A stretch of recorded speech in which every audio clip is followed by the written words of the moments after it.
민수기 32장 1절에서 19절 말씀인데요. 너무 길어서 우리 1절에서 5절 그리고 16절에서 19절 이렇게 나눠서 읽도록 하겠습니다. 민수기 32장 1절에서 5절 16에서 19절 말씀입니다. 우리 한 절씩 교독하겠습니다. 루벤 자손과 갓 자손은 심히 많은 가축대를 가졌더라. 그들이 야셀 땅과 길라 땅을 본즉 그곳은 목축할 만한 장소인지라.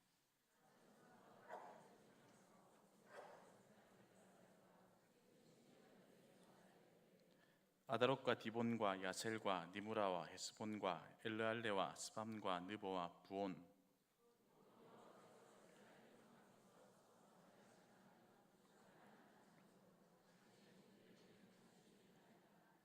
또 이르되 우리가 만일 당신에게 은혜를 입었으면 이 땅을 당신의 종들에게 그들의 소유로 주시고 우리에게 요단강을 건너지 않게 하소서.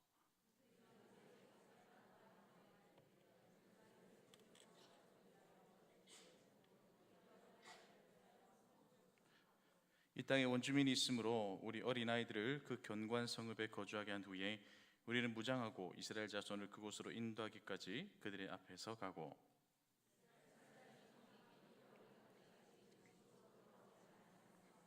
같이 읽겠습니다. 우린 요단이 쪽 곧 동쪽에서 기업을 받았사오니 그들과 함께 요단 저쪽에서는 기업을 받지 아니하겠나이다. 아멘. 할렐루야. 먼저 광고가 있습니다. 우리 9월 7일 노인대학이 개강을 합니다. 우리 기억해 주시고 또 이전처럼 또 많이 섬겨 주시기를 부탁을 드립니다. 오늘도 하나님의 은혜가 함께 하시기를 소원합니다. 우리 20주년을 축하드립니다. 우리 서로 한번 인사들 하시죠. 축하드립니다. 예, 교회 생일이 뭐가 중요하냐 혹은 그런 분이 계실지 모르겠지만 교회 20주년을 기릴 수 있고 행사에 참여할 수 있는 것 자체가 은혜인 줄로 믿습니다. 개인적인 이야기인데요. 제가 자란 모 교회가 건축을 했습니다. 그때 제가 청년으로 유일하게 기공식부터 시작해서 완공식, 중공식, 입당 예배까지 모든 예배에 다 참석을 했습니다. 제가 백수였거든요. 그런데 그런 기억들이 제게 너무나 소중하게 남아 있습니다. 하나님의 교회가 세워지는 그 일에 참석했다는 것이 뿌듯함으로 남아 있는 것이죠. 하나님의 교회 일에 참여할 수 있는 것은 그 자체가 분명히 은혜입니다. 어떤 단체든 기념일에 초청을 받고 또 초청 대상자가 되는 것은 분명히 특권이죠. 그리고 그것이 주님의 교회라면 더욱 놀라운 특권입니다. 그러니 우리는 그 특권을 온전히 누려야 됩니다. 우리 성도님들 중에는 어떤 분은 참여하고 싶어도 참여 못하는 분들도 있습니다.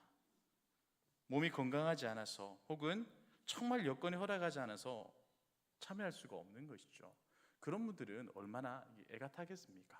나도 저곳에 가고 싶은데. 그러므로 참여할 수 있는 분들은 감사함으로 기쁨으로 참여해 주시기를 부탁을 드립니다. 그리고 시간을 내서라도 이 일에 꼭 힘써 주시기를 바랍니다. 내일은 20주년 콘서트가 있습니다. 그죠? 기억하시죠? 내일 7시까지 미리 오셔서 또 이렇게 참여하시면 되고요. 주일에는 열암 예배가 있습니다. 온 교회가 유관순 체육관에 10시부터 예배를 드리는데 9시 40분 그 전까지 오셔서 또 함께 찬양하고 준비를 하면 참 좋을 것 같아요. 특별히 간혹 어떤 분들은 예배만 드리고 돌아가야지 라는 소리를 제가 간혹 듣습니다. 이제 그런 분들은 회개하시고 20주년 행사에 초청되는 것은 특권이에요. 그렇다면 마지막 순간까지 최후의 경품이 떨어질 때까지 참여하시고 경품을 받아가시는 그런 은혜를 누리시기를 주님의 이름으로 축원합니다. 개인적으로 3년 전에 저희가 체육대회를 했어요. 저희 가족이 5명인데 경품이 아무도 안 걸렸어요. 그래서 이번에는 아침 기도 때 나와서 기도합니다. 하나님 제발 하나만 주시옵소서. 마지막까지 꼭 참석하셔서 받아가시기를 바랍니다. 다 참석하실 거죠? 세상엔 여러 공동체가 있습니다. 고대 공동체는 씨족사회나 부족사회로 주로 생계 공동체가 많았습니다. 서로 먹고 살기 위한 그런 공동체였죠. 그 후에는 국가라는 공동체가 생기는데 국가는 제가 말하기엔 너무나 덩어리가 크고요, 많은 이야기가 있어서 이건 이야기를 못하겠습니다. 다음으로 유럽의 중세 시기, 그러니까 11세기에서 16세기 근대화가 시작되기 전에 전 유럽에 걸쳐서 이 길드라는 공동체가 생겼습니다. 이 길드의 목적은 동일한 일을 하는 사람들이 자신들의 이익을 보장받기 위해서, 그리고 자신들의 권익을 내는 목소리를 내기 위해서 만든 것이 길드입니다. 그러니 근래에도 많은 공동체들이 생겨나는데요, 그 공동체들의 모습을 보면 거의 대부분이 자신들의 이익을 위해서 또는 자신들의 권익을 위해서 생기는 것들을 볼 수가 있습니다. 그런 역사의 예로 세상에 있는 거의 대부분의 공동체는 여러 가지 목적과 이유들이 있겠지만 자신의 생명 유지 혹은 자신의 목소리를 내는 것, 자신의 이익을 내는 것이 그들의 주요한 목적입니다. 그래서 학자들은 세상을 움직이는 힘은 역사도 아니고 철학도 아니고 이념도 아니고 경제다라고 이야기를 합니다. 그리고 우리가 힘입어 살고 있는 민주주의도 이념이 중심이 되기보다는 경제가 그 중심을 이룹니다. 세상의 거의 모든 공동체는 경제가 그 중심에 있는 것이죠. 그럼 교회는 어떤 곳일까요? 교회 공동체는 어떤 곳입니까? 교인들이 모여서 자신의 권익을 보호하는 곳, 자신의 목소리를 내는 곳, 경제적 이득을 얻는 것이 교회입니까? 교회가 그런 곳이 되면 곤란하겠죠. 물론 그런 교회들이 있습니다. 그러나 그런 교회들은 하나님이 기뻐하시지 않을 뿐더러 세상도 싫어합니다. 그런 공동체는 곤란합니다. 그럼 교회는 어떤 곳일까? 세상에는 하나님이 만드신 공동체가 두 개가 있습니다. 하나는 가정이고 다른 하나는 교회입니다. 그리고 교회 공동체는 하나님이 정하신 공동체이며 세상에서 유일하게 하나님의 영광이 머무르는 그런 공동체입니다.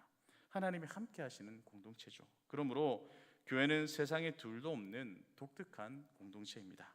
그리고 성경은 우리가 그 공동체 안에 있으면서 함께 하나님의 은혜를 누린다라고 말합니다.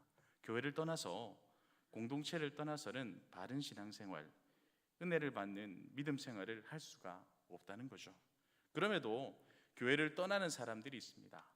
무교회주의자라고 주장하는 사람들이 바로 그들인데요, 그들은 성경 중심의 신앙을 강조하는 것으로 교회의 역할과 교회의 전통을 부정적으로 봅니다. 그래서 복음의 필요성은 인정하지만, 예수님의 은혜는 감사하지만 교회는 불필요하다고 주장하는 그런 사람들도 있습니다. 또 어떤 사람들은 교회 열심히 다니다가 성도에게 상처를 받거나 혹은 교회에서 상처를 입어서 교회를 꺼리고 떠나는 사람들도 있습니다. 그래서 인터넷을 통해서 원하는 목사님의 설교를 듣고 원하는 교회에 계좌이체로 헌금을 하기도 합니다. 물론 그들을 다는 이해하기 어렵지만 마음의 상처 때문이기에 아픔도 있고 이해하는 부분도 있습니다. 그러나 그럼에도 불구하고 무교회주의자나 마음의 상처를 입어서 교회를 떠난 사람들은 단언컨대 그들에게 은혜와 성장은 없습니다. 물론 순간순간 은혜를 받을 수도 있습니다. 조금의 성장도 있을 수는 있습니다. 그러나 교회를 떠나서는 바른 은혜, 바른 성장은 결코 쉽지 않습니다. 아니, 불가능에 가깝습니다. 그러기에 우리는 교회 중심의 삶을 살아야 합니다. 교회에서 모이기를 힘써야 하는 것입니다. 이번 주에 간사님들과 식사를 하는 중에 순방학이 너무 빨리 끝난 것 같다는 농담을 들었습니다. 방학이 끝나니 화요일, 수요일, 목요일, 금요일, 주일까지 계속 교회에 나와 있다는 거예요. 교회로 너무 바쁘다는 겁니다. 물론 불평이 아니라 방학이 일주일만 더 있었으면 하는 간절한 그런 마음을 담은 이야기겠죠. 그런데 옛날 노래 중에 이런 노래가 있죠. 떠나보면 알 거야, 아마 알 거야. 나중에 간사 사역을 좀 물러나면 그때가 얼마나 귀했는지, 육신은 고될지라도 하나님이 했던 그 순간들이 얼마나 귀했는지를 분명히 알고 그 시간들이 그리울 겁니다. 왜 그렇습니까? 교회 안에 있을 때, 하나님의 백성의 모임 안에 있을 때 우린 그 속에서 하나님의 은혜를 체험할 수 있기 때문입니다. 그리고 그 속에서 우리가 성장할 수가 있기 때문입니다. 사랑하는 성도님, 하나님의 몸된 교회를 사랑하시고 모이기를 힘쓰는 여러분 되시기를 바랍니다. 그런데 그럼에도 불구하고 교회는 위협을 받을 때가 있습니다. 종종 무너질 위기에 직면할 때도 있습니다. 외부에서는 사단의 공격을 받습니다. 사단이 우리를 비난하고 억압합니다. 그래서 사회에서 교회를 향해 지탄을 하기도 합니다. 교인 하나가 잘못하면 온 교회가 욕을 먹습니다. 그런데 이런 공격은 받아넘길 수 있습니다. 교회가 감당할 수가 있습니다. 그런데 우리를 어렵게 만드는 공격이 있습니다. 그것은 바로 내부에서의 다툼입니다. 교회에서 서로 다툴 때, 교회 안에서 서로 다툴 때 교회는 넘어지기도 하고 무너지기도 하는 것입니다. 실제로 많은 교회들이 그런 일로 무너지는 것을 보게 됩니다. 한때는 한국 교회 어머니 교회로 불리던 서울에 있던 4만 명이 출석하는 교회가요, 지금은 7천 명 남짓 출석하는 교회로 바뀌었습니다. 교회 안에 있었던 내분 때문에 교회가 무너지는 것입니다. 광주에 있던 어떤 큰 교회도 수천 명이 모이는 교회가 지금은 400명도 남지 않았다는 소리를 듣습니다. 그리고 지금도 이전 투구 중입니다. 교회는 외부의 문제로 무너지기보다는 내부의 문제로 무너지는 경우가 많다는 것입니다. 우리 교회도 하나님의 은혜 가운데 20년간 성장했고 지금 그 은혜를 누리고 있습니다. 그리고 어려운 순간들도 견뎌왔습니다. 그러나 우리가 하나님 은혜 안에 껴있지 못하다면 우리 공동체도 내부에 있는 문제로 어려움을 겪을 수도 있다는 것입니다. 오늘 본문도 그렇습니다. 오늘 본문도 이스라엘 공동체가 무너질 뻔한 사건을 다루고 있습니다. 그리고 그 이유는 내부에서의 문제, 교회 안에서 있었던 문제 때문입니다. 오늘 본문은 이 르우벤 자손과 갓 자손의 요구로 시작이 됩니다. 5절을 보면 이렇게 말씀하죠. 또 이르되 우리가 만일 당신에게 은혜를 입었으면 이 땅을 당신의 종들에게 그들의 소유로 주시고 우리에게 요단강을 건너지 않게 하소서. 르우벤 자손과 갓 자손이 모세를 찾아옵니다. 그리고 이야기합니다. 우리는 전쟁에 나가지 않겠습니다. 우리는 요단 동편을 차지하겠으니 당신들끼리 요단강을 건너가서 싸우십시오. 우리는 빠지겠습니다 라고 말하고 있는 겁니다. 가나안 정복 전쟁에서 자신들은 빠지겠다는 의사를 표명한 겁니다.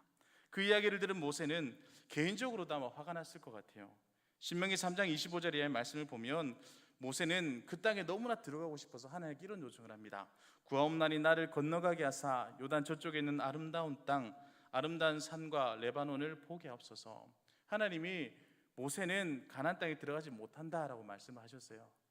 그 사실은 모세는 너무 가슴이 아파서 하나님 제발 저도 가게 해주십시오 라고 요청을 한 겁니다. 그런데 하나님은 모세 그 요청을 거절하시죠. 26절에 보면 여호와께서 너희 때문에 내게 진노하사 내 말 듣지 아니하시고 내게 이르시기를 그만해도 족하니 이 일로 다시 내게 말하지 말라. 모세는 너무나도 들어가고 싶었던 땅인데 하나님께 간청해도 들어갈 수 없는 그곳에 이 르우벤과 갓 자손이 들어가지 않겠다고 하니 아마 모세가 개인적으로도 화가 났을 겁니다. 그렇다면 그들은 왜 가나안 땅에 들어가지 않으려 했을까요? 성경은 그 이유를 설명합니다. 4절을 보면 이렇게 얘기하죠. 르우벤 자손과 갓 자손은 심히 많은 가축대를 가졌더라. 그들이 야셀 땅과 길라 땅을 본즉 그곳은 목축할 만한 장소인지라. 그들은 그 땅을 둘러보았습니다. 그랬더니 그 땅이 목축하기에 너무나 좋아 보였습니다. 자신들이 가축을 기르기에 너무나 좋아 보였던 것이죠.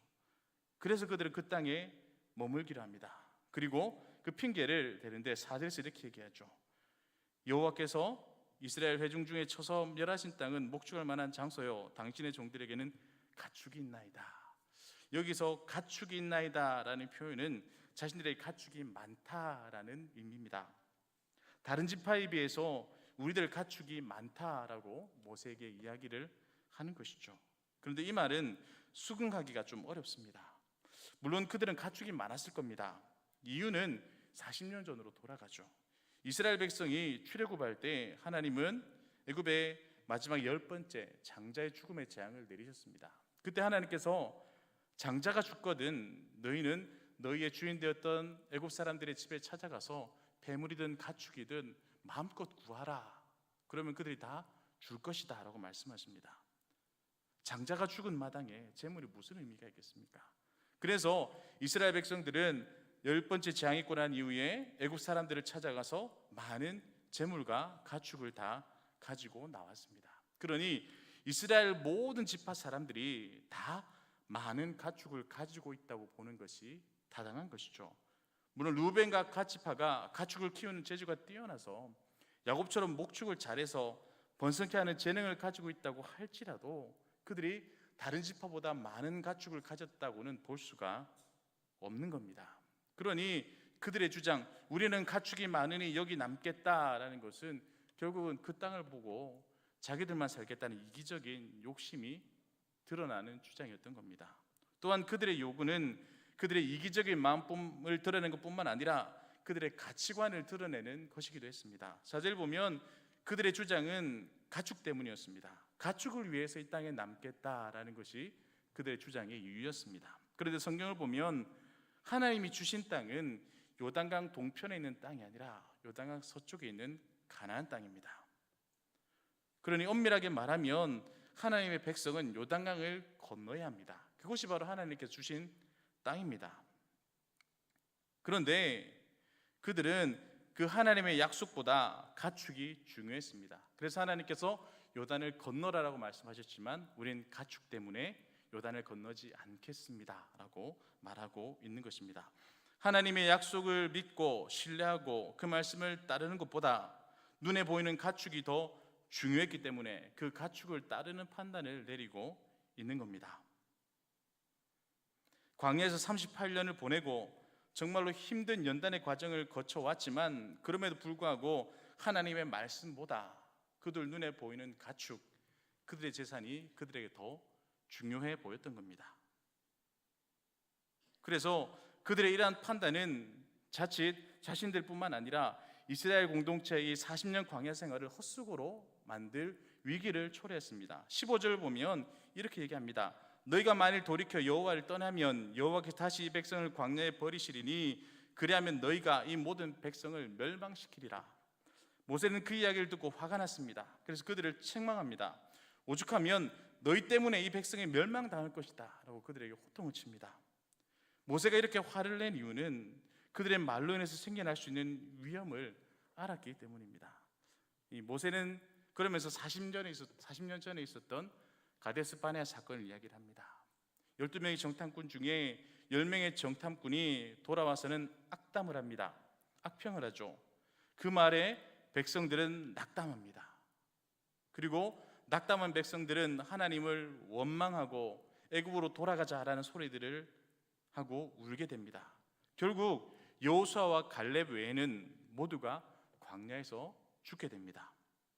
모세는 자칫 이 두 지파의 말, 우린 요단강을 건너지 않고 남겠습니다, 이 말이 이스라엘 지파를 낙담하게 할 수 있고, 그래서 그들이 낙담하여서 하나님을 원망한다면 40년 전과 똑같은 일이 벌어질 수 있다고 생각했던 것입니다.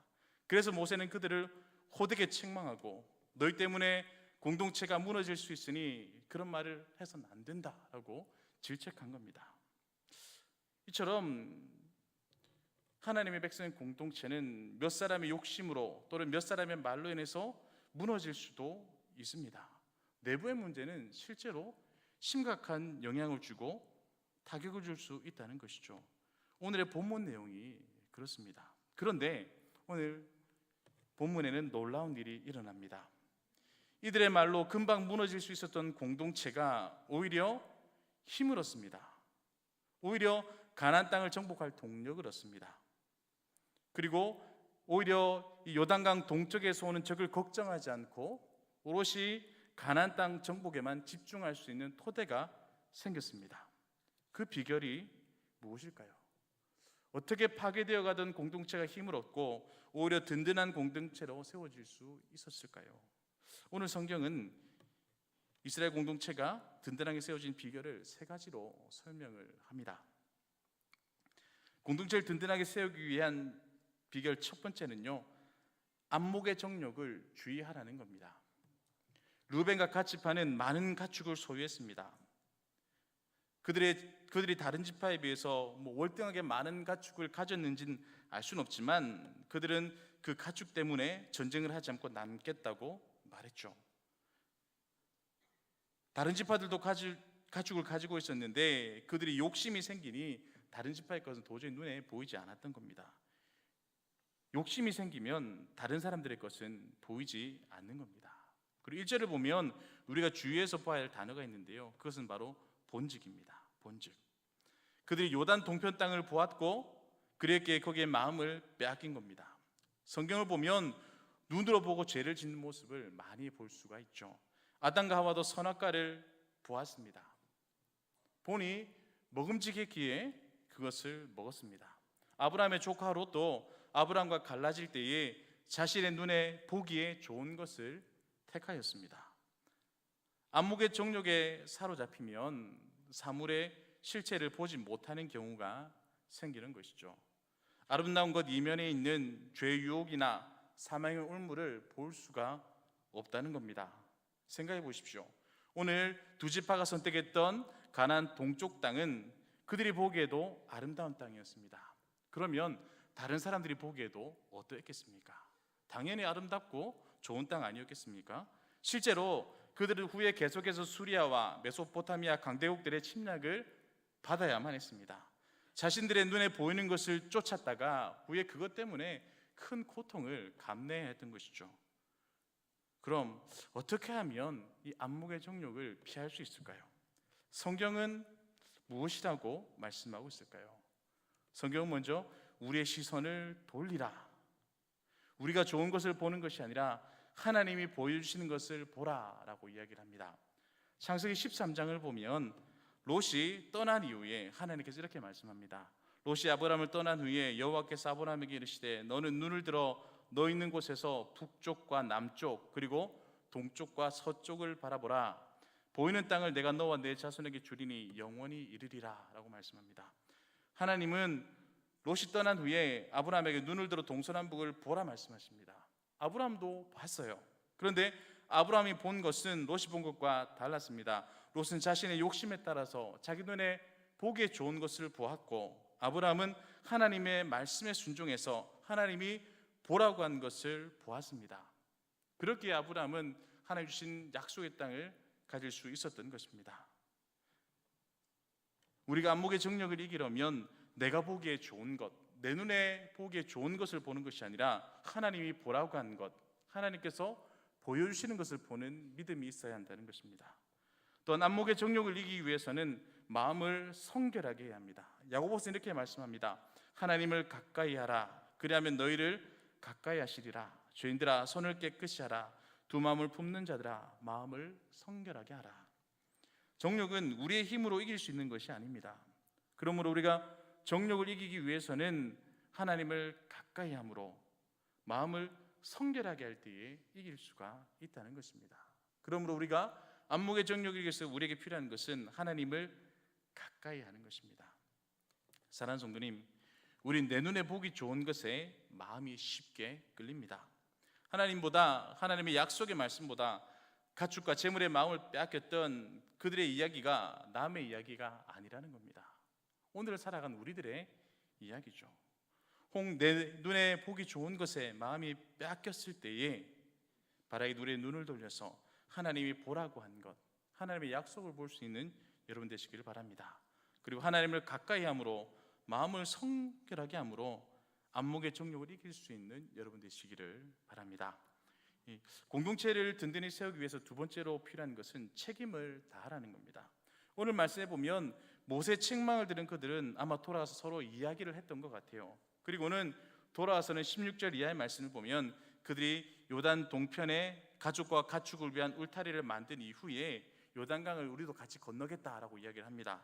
그리고 이스라엘 모든 지파가 그 땅을 정복하고 그래서 모든 지파가 분배받을 때까지 마지막까지 싸우고 그 다음에 돌아가겠다라고 이야기를 합니다. 그리고 여호수아서를 보면 22장을 보면 이렇게 말씀합니다.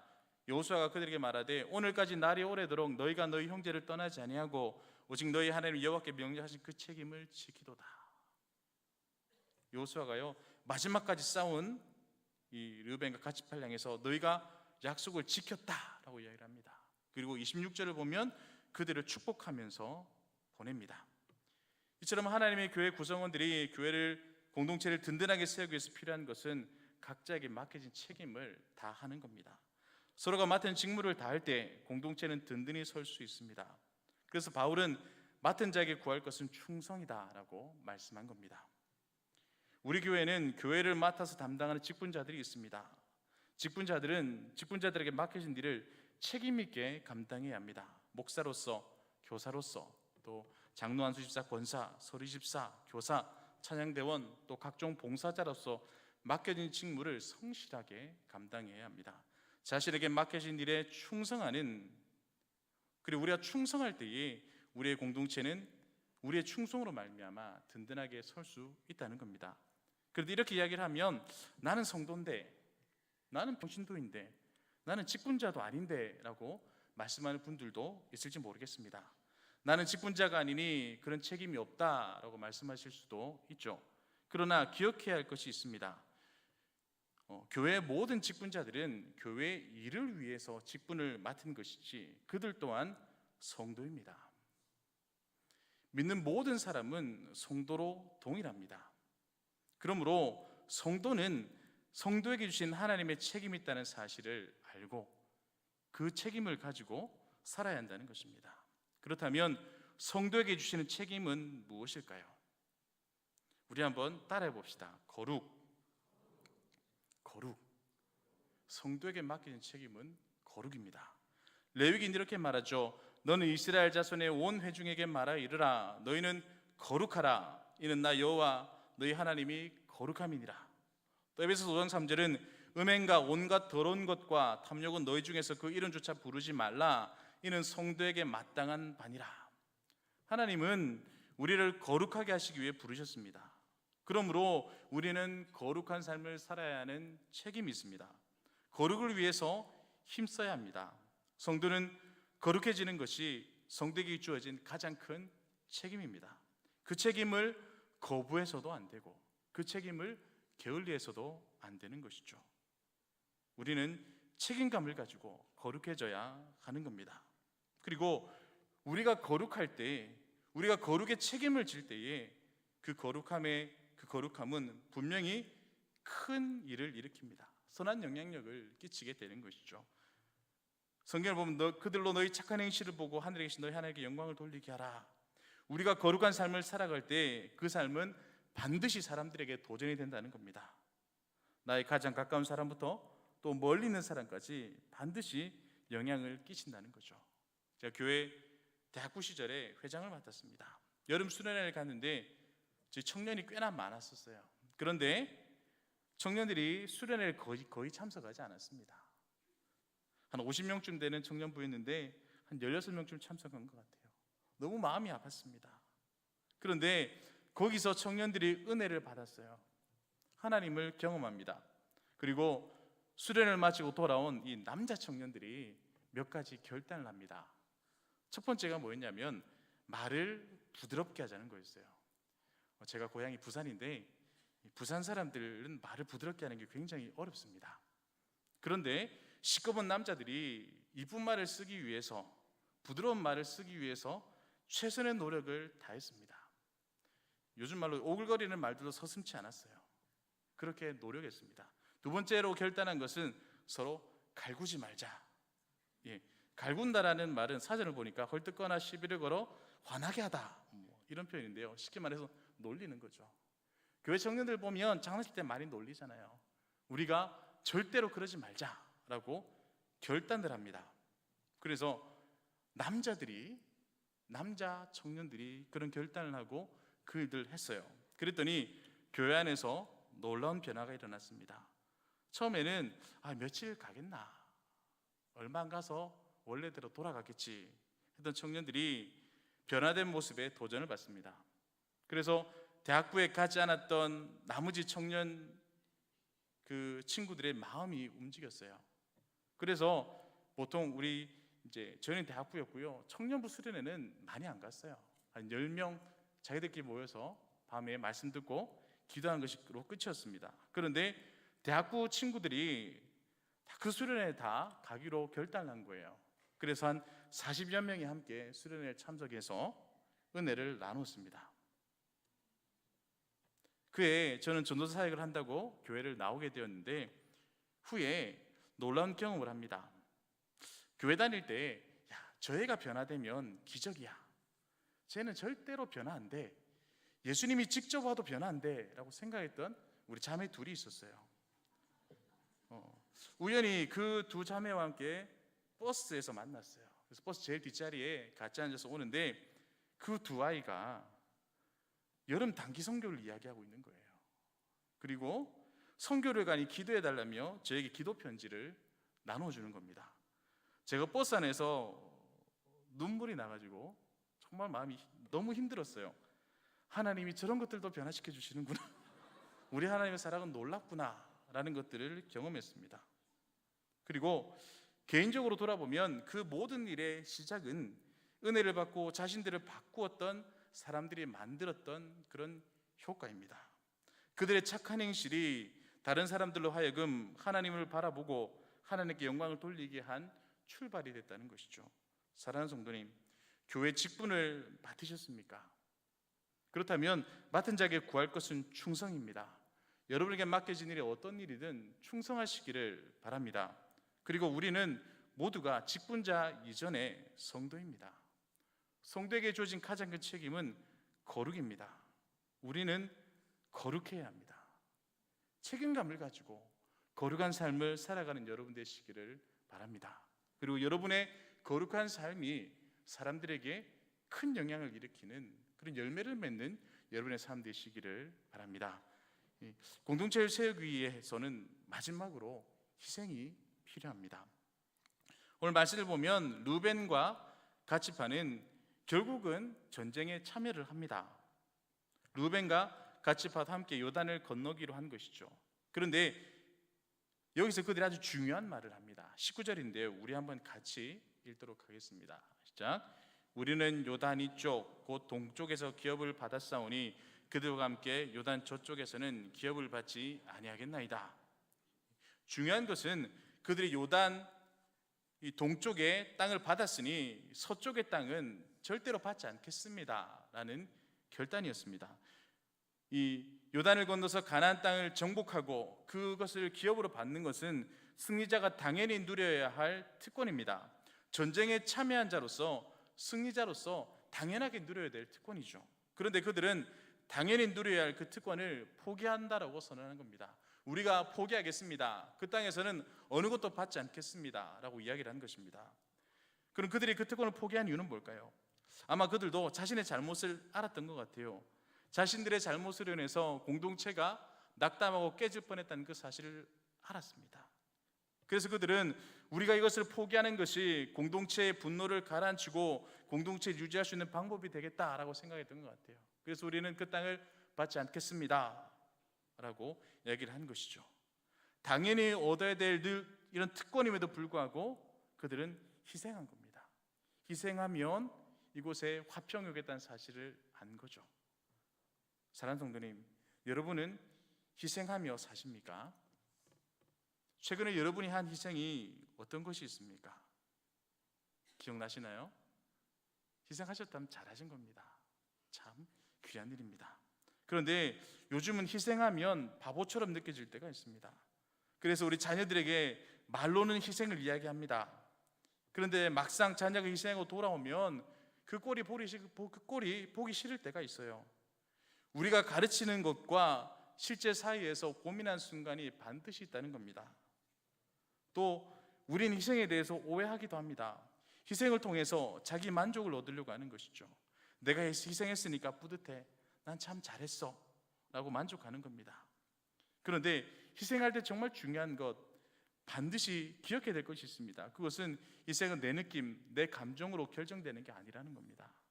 희생에서 중요한 것, 희생에서 정말로 기억해야 될 것은 희생에는 반드시 화평이 뒤따라온다는 겁니다.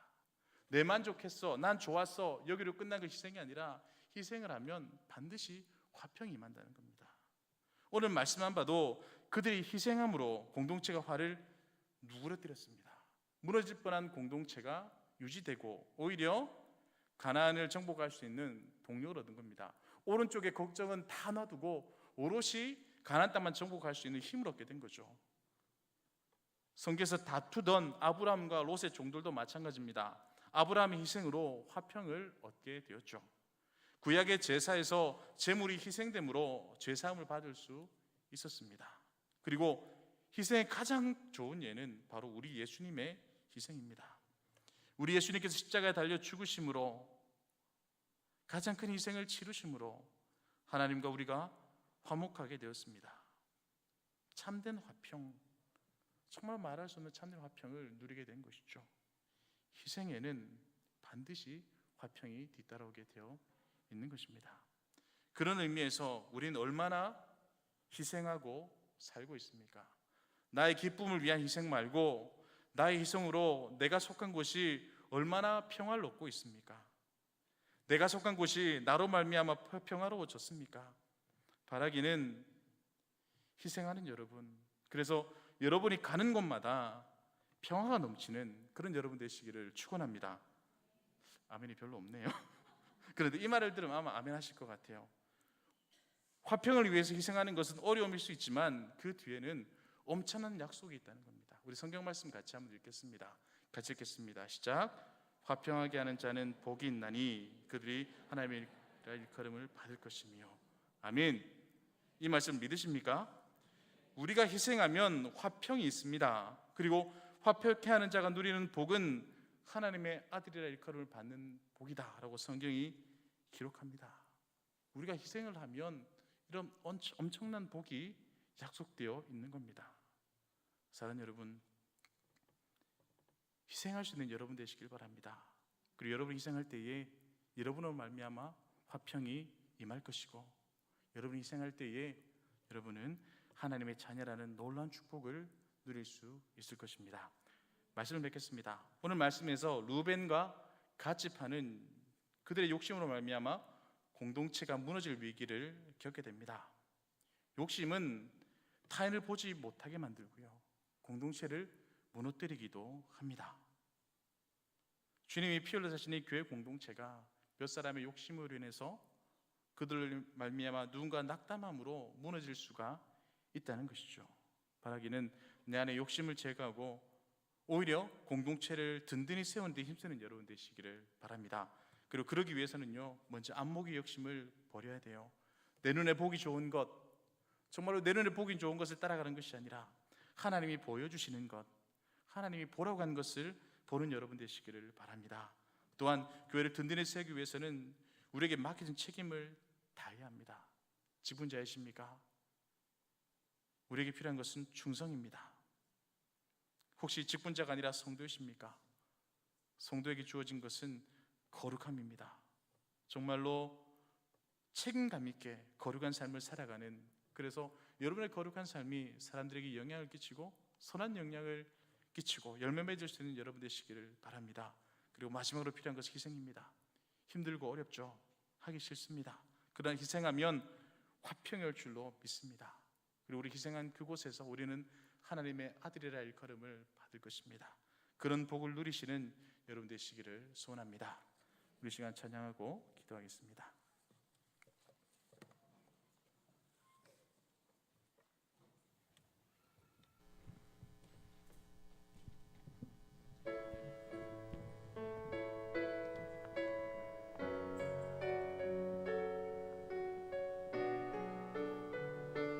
기도하는 마음을 함께 찬양합시다. 우리 보좌 앞에 모였네.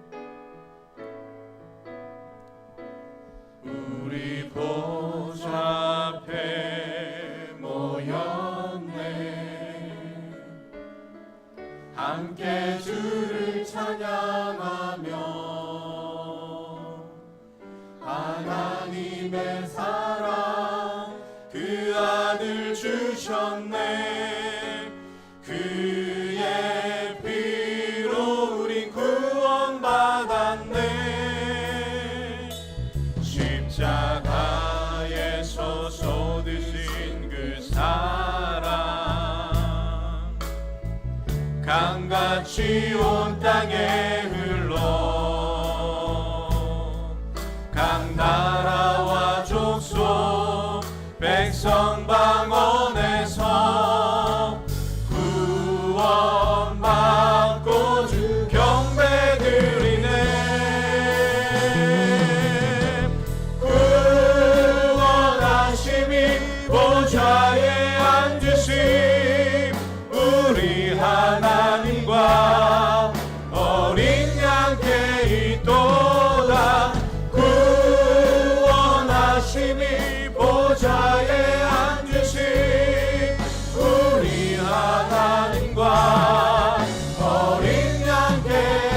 다시 한번 찬양합시다. 우리 보좌 앞에 모였네. 우리 보좌 앞에 모였네. 함께 주를 찬양하며 함께 주를 찬양하며 하나님의 사랑 그 아들 주셨네. 그의 피로 우린 구원받았네. 십자가에서 쏟으신 그 사랑 강같이 온 땅에 흘러 강같이 온 땅에 흘러 강나라와 족속 백성 방언에서 구원받고 경배드리네. 구원하심이 보좌에